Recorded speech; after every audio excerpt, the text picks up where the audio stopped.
And as I was staring at this bell curve in the meeting, it occurred to me that this is how my clients see the world. Particularly my packaged goods clients, my sort of traditional mass marketing clients. They see the world as a bell curve, and they feel that their goal is to get the middle of that curve as high and as wide as possible, without paying a great deal of attention to what's happening on the edges of the curve. Because on the edges, it's not that interesting, it's too small, I don't really care, I'm more interested in the big number in the middle of the bell curve. And the problem with this way of thinking is it sort of puts you into a very narrow focus when you're thinking about the world. And as I was contemplating this issue of the bell curve view of the world, I was also doing some research on this company, Threadless.com. Has anyone heard of Threadless?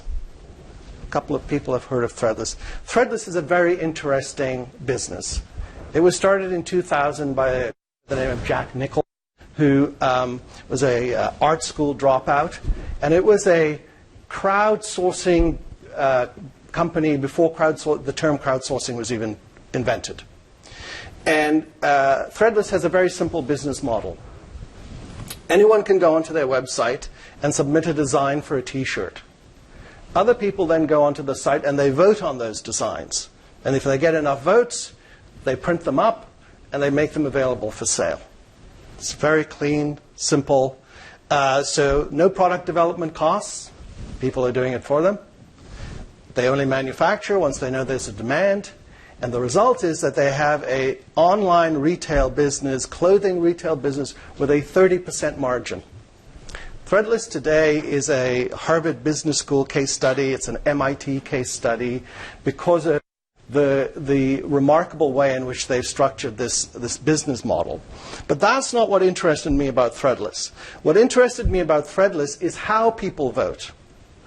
They have a 5-point rating scale on their website. So theoretically, if you need an above average score to have a design that people would be interested in buying. So theoretically, you would have an average of above 2.5 score in order to have a winning design. Right? Here's what they've discovered at Threadless. You can have a below average score, actually significantly below average score, and still have a design that sells well if the votes are made up of a lot of 5s and a lot of 0s. So in fact, as one of the founders of Threadless has said, it's the idea, the designs that inspire passionate disagreement are often the ones that get printed because they're the ones that tend to sell. So an idea that's highly polarizing, where you have people on opposite sides arguing or disagreeing, if you will, about the nature of the product, can actually be beneficial. And you don't need a lot of people at the extreme end of the spectrum. You just need a few really passionate people to make the business work. So what Threadless is doing here actually is turning the bell curve view of the world upside down. It's saying that actually what happens at the edges sometimes can be beneficial. Sometimes we can exploit that for advantage. And there's something interesting about focusing on the edges and not just on the middle of the curve.